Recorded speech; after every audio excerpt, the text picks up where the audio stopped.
Hey, ladies and gentlemen, this is Carmine Sabia for Explain America, and perhaps you've heard of the very controversial Bad Bunny is going to be performing at the halftime show of the Super Bowl. He is a Trump-hating, MAGA-hating, hardcore leftist who hates ICE.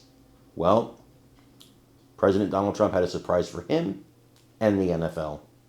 Before we get started, please make sure you like, comment, share, and subscribe. Those little things really help us out, and they help our channel continue to grow. Now, what President Trump did is a genius troll move, and he's a genius troll artist. You saw it this week with the sombrero hats on Charles Schumer and Hakeem Jeffries, which I thought personally was hilarious. And then he would play them in the press briefing room at the White House. I mean, look, he likes to troll. And the more you let him know he's got your goat, the more he's going to do it. So it doesn't make sense to me that these guys actually let him know that he got their goat. You know what I mean? But again and again, they do. And this, though, this is more than a troll. This is serious business.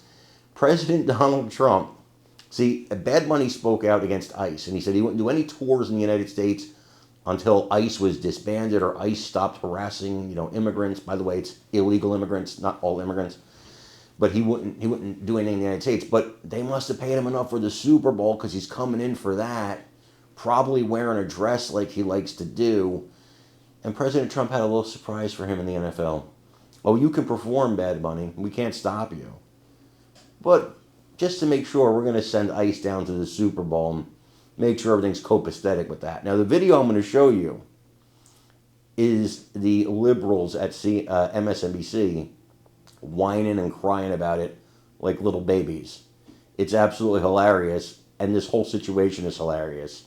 I want you guys to watch this and let me know what you think in the comments. Robinson, putting aside the performative outrage and everybody getting whipped up about a guy who's going to perform for 12 minutes at halftime of the Super Bowl and the snowflakery that goes along with all that. There's also this idea that there have been these safe havens over this last decade or so, free of politics, generally speaking, entertainment, sports, things like that, where we all get together and cheer together regardless of who you support politically, and now sort of the long arm of the government, even reaching into the Super Bowl.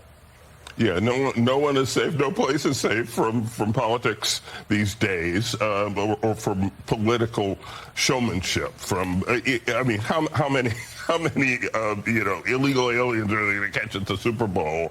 Where it's just ridiculous. But they're probably not going to like Bad Bunny's show at the Super Bowl because he's very political. He's from Puerto Rico, and he has a lot to say.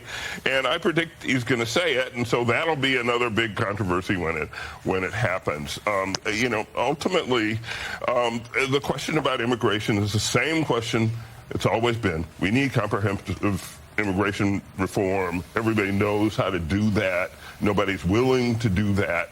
And so we'll just argue about it and do sort of demonstrative things that actually don't get us anywhere.